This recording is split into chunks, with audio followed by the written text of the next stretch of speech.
असं वाटतं की आज महायुतीच्या प्रचाराचा शेवटचा दिवस आहे. शेवटच्या काही क्षणामध्ये आज देवेंद्रजींनी आजच्या मेळाव्याला संबोधित केलं आणि कशा प्रकारे निवडणूकचे 2 दिवस कशा प्रकारे महत्त्व आहे, त्या 2 दिवसाचं महत्त्व आणि निवडणुकीच्या दिवशीचं महत्त्व हे आम्हाला पटवून दिलेलं आहे आणि त्या कशा प्रकारे आम्ही त्या दिवशी काम केलं पाहिजे त्याच्याबद्दल त्यांनी मार्गदर्शन केलेलं आहे.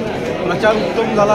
प्रचारात फक्त आम्हीच दिसलो, पण निवडणुकीच्या दिवशी देखील आम्ही दिसावं त्याच्यासाठी काय करायला हवं त्याचं आज मार्गदर्शन शिबिर होतं. आणि मला वाटतं देवेंद्रजींसारखा माणूस जर तो मार्गदर्शन करत असेल तर सगळेच म्हणजे युतीचे कार्यकर्ते रूपाने काम करतात आणि शेवटचा मतदार काढेपर्यंत 20 तारखेला आम्ही कार्यरत होतो. सर, आता फक्त 48 तास बाकी आहेत आपल्या निवडणुकीला, त्यासाठी सर तुमची काय तयारी? 48 तास बाकी आहेत आमच्या विजयाला. त्यानंतर ऑफिशियली आम्ही विजयच होणार आहोत. सो मला असं वाटतं की आम्ही आमच्याकडनं पूर्ण तयारी झाली. आता एक बेसिक हे असतं बूथ लावणं किंवा मतदान स्लिपा पोचवणं, या ज्या छोट्या छोट्या गोष्टी ज्या बाकी आहेत त्याच्यावर पुढचे 2 दिवस आम्ही काम करणार. राज ठाकरे साहेब खूप वर्षांनी ठाण्यात आले, आनंद आश्रमाला त्यांनी भेट दिली आणि त्यांनी कल्याणमध्ये सभा घेतली, काल मुंबईमध्ये सुद्धा महायुतीसाठी सभा घेतली.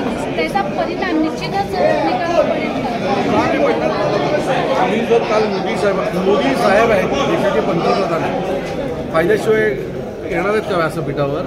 राज ठाकरेंचा काहीतरी फायदा असेल म्हणूनच ते आले आणि मुंबईमध्ये तर नक्कीच असेल, ठाण्यात नक्कीच असेल, पालघरमध्ये नक्कीच असेल, कल्याण भिवंडीमध्ये नक्कीच असेल. तर मला असं वाटतं की आम्ही आमचे जे एफर्ट्स आहेत ते पूर्ण लावलेले आहेत. प्रत्येक लोकसभेमध्ये आमचे 1.5 लाखाच्या वरती मतदान आहे आणि हा मतदान जो आहे आमचा तो विजयाची नांदी ठरवेल.